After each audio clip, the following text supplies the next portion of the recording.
Good morning students. आज अपन अध्ययन करेंगे effect of conjugation on electronic transition. Electronic transition पे कॉन्जुगेशन का क्या इफेक्ट पड़ता है, इसका अपन डिटेल से स्टडी करेंगे। तो जैसे जैसे कॉन्जुगेशन बढ़ेगा, conjugation means double single double या रेजोनेंसी स्ट्रक्चर जिसमें डबल सिंगल डबल इस प्रकार की संरचना हो, तो उसको अपन कॉन्जुगेशन से डिनोट करते हैं।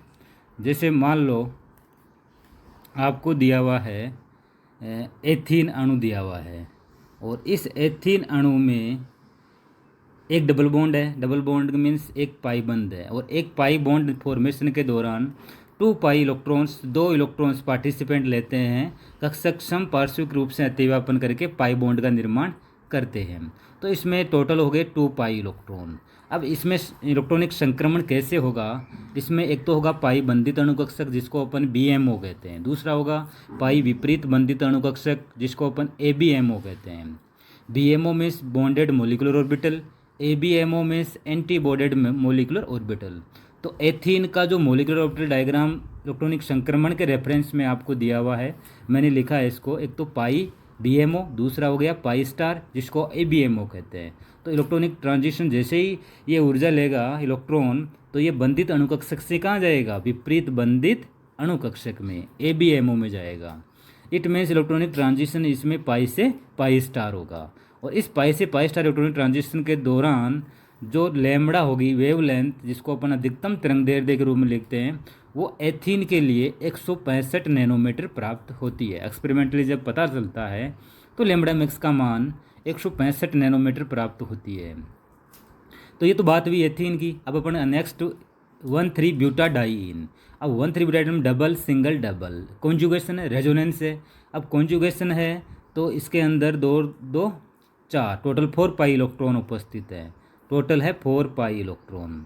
तो इसका मतलब इसमें 2 तो हो गए बंधित अणुकक्षक और 2 होंगे विपरीत बंधित अणुकक्षक, 2 जिसको अपन कहते हैं BMO। ये 2 तो हो गए BMO और ये 2 हो गए ABMO।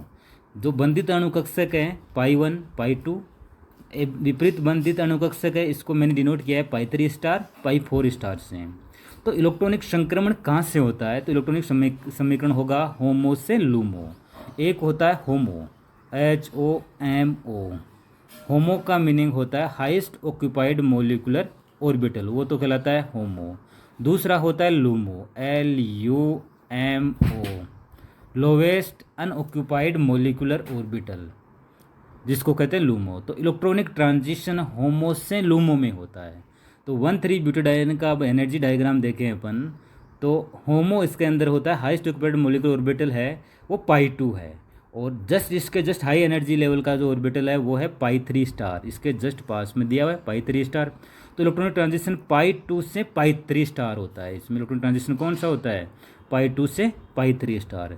और इस संक्रमण के लिए लैम्बडा मैक्स का मान आपको दिया हुआ है 217 नैनोमीटर। ये एक्सपेरिमेंटली वैल्यू है।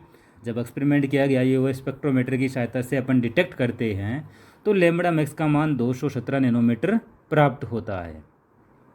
इसी प्रकार नेक्स्ट एग्जाम्पल आपको दिया हुआ है 135 हेक्साट्राईइन। इट मीन्स इसमें कॉन्जुगेशन और ज़्यादा है।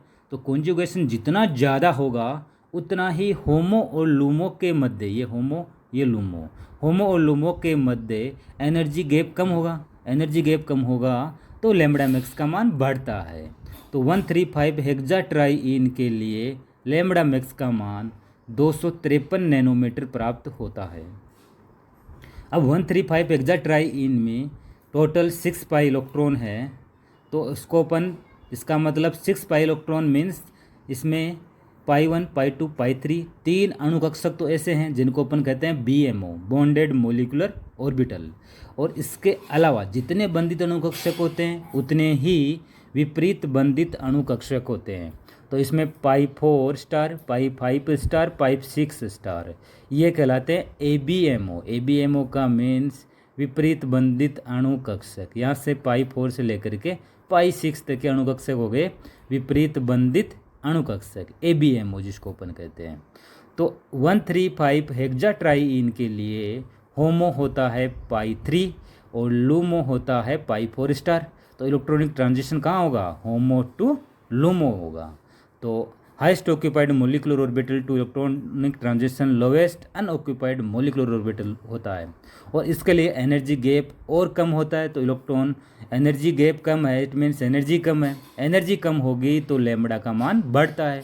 इसलिए इससे ये ज्ञात होता है कि जैसे जैसे एल्कीन में संयुग्मन बढ़ता है, कॉन्जुगेशन बढ़ता है, तो लैम्बडा मैक्स का मान बढ़ता है। क्यों बढ़ता है? रीजन, क्योंकि होमो और लूमो के मध्य एनर्जी गैप कम हो जाता है। तो अपन यहाँ पे मैंने एक एनर्जी ऑर्डर लिखा हुआ है, इसमें ये साफ दिखाया गया है कि एनर्जी है एथीन के लिए E1 है होमो लूमो के मध्य, 1,3 ब्यूटाडाइन के लिए एनर्जी E2 दी हुई है, 1,3,5 हेक्साट्राइन के लिए एनर्जी E3 दी हुई है।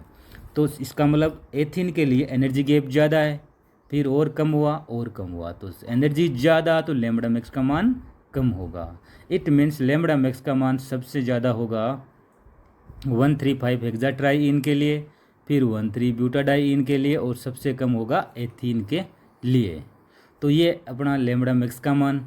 तो इस प्रकार से इस पूरे एग्जाम्पल से अपन को ये ज्ञात होता है कि एल्कीन्स में संयुग्मन बढ़ने पर अधिकतम तरंगदैर्ध्य का मान भी बढ़ता है, और इससे ये ज्ञात अपन कर सकते हैं कि किसी भी एल्कीन या असंतृप्त कंपाउंड में कितनी मात्रा में संयुग्मन है, इसका अपन निर्धारण इस स्पेक्ट्रोस्कोपी की सहायता से ज्ञात कर सकते हैं। तो जो यूवी अल्ट्रावायलेट स्पेक्ट्रोस्कोपी या पराबैंगनी क्षेत्र, जिसमें अपन विद्युत चुंबकीय स्पेक्ट्रम का जो ये पराबैंगनी रीजन है, इस रीजन से अपन ये ज्ञात कर सकते हैं कि एल्कीन में संयुग्मन का निर्धारण, मेन जो इसकी एप्लीकेशन है वो determination of conjugation in alkenes में संयुग्मन का निर्धारण कर सकते हैं। इसका अपन ने ब्रीफली इसका समझा इसको। तो